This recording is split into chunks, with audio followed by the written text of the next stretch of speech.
তোমার জন্য সেই মঙ্গলটা দান করুক। অপরপক্ষে আমরা যদি আমাদের ভাইয়ের জন্য বদদোয়া করি, লানত করি, তাহলে কি হয়?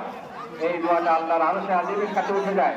তারপরে যদি আল্লাহ তাআলা দেখেন এই দোয়াটার, এই বদদোয়াটার হকদার আমি বেশি, আমার ভাইয়ের চাইতে বেশি, তাহলে এই লানতটা আমার উপরে পতিত হবে, আমার ভাইয়ের চাইতে। একদিকে যেমন আমার ভাইয়ের জন্য ভালো জিনিস কামনা করলে ফেরেশতারা আমার জন্য দোয়া করবে, অন্যদিকে যদি আমি আমার ভাইয়ের জন্য খারাপ জিনিস কামনা করি, সেটা আমার উপরে পড়ার সম্ভাবনা আছে। তাহলে বুদ্ধিমান মানুষের কোনটা করা উচিত? ভাইয়ের জন্য ভালো কামনা করা উচিত। আসুন আমরা সবাই আমাদের ভেদাভেদ ভুলে, আমাদের সমাজে যত বিবাদ বিসম্বাদ রয়েছে সকল কিছু ভুলে আল্লাহর রশিকে ধরি। ওয়াতাসিমু বিহাবলিল্লাহি জামিআ ওয়া লা তাফাররাকু।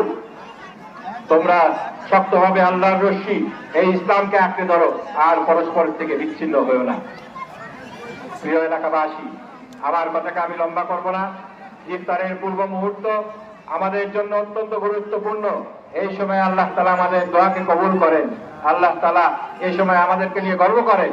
দেখো আমার বান্দারা সারাদিন না খেয়ে রয়েছে, সামনে ইফতার রয়েছে, তারপরেও তারা খাচ্ছে না, শুধুমাত্র আমাকে ভয় করে, আমার আদেশের অপেক্ষায় তারা অপেক্ষা করছে। এই সময় আমাদের জন্য একটি খুশির মুহূর্ত। আরেকটি খুশির মুহূর্ত রয়েছে যখন আমরা ইনশাআল্লাহ আল্লাহর দরবারে হাজির হব। আল্লাহ তাআলা নিজে আমাদের এই রোজার প্রতিদান দান করবেন ইনশাআল্লাহ। প্রিয় ভাইরা, আমার বক্তব্যের শেষে আমি একটা কথাই বলতে চাই। শহীদ মাওলানা মতিউর রহমান নিজামী, তিনি আপনাদের এলাকার সন্তান। তিনি কি কোনো চোর ছিলেন? ডাকাত ছিলেন? কারো হক মেরে খেয়েছেন? তার কি কোনো ব্যক্তিগত শত্রু ছিল? তারপরেও তাকে কেন হত্যা করা হলো?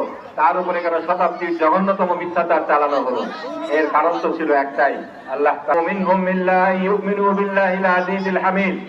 তাদের তো স্বপ্ন ছিল একটি, এই দুনিয়াতে, এই দেশে কালিমার পতাকায় উড্ডীন করবে, একটি সুখী সমৃদ্ধ এই আশাটাকে, তাদের এই সংগ্রামটাকে সহ্য করতে পারেনি। সেজন্য তারা ইসলামের বাতি ফুৎকারে নিভিয়ে দিতে চেয়েছিল।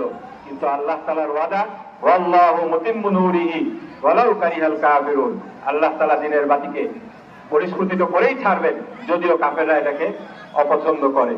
প্রিয় ভাইরা, যখন শহীদ মাওলানা মতিউর রহমান নিজামীকে হত্যা করা হয়েছিল, তখন ফ্যাসিবাদী শাসনের চাতাকলে আমরা নিষ্পেষিত ছিলাম।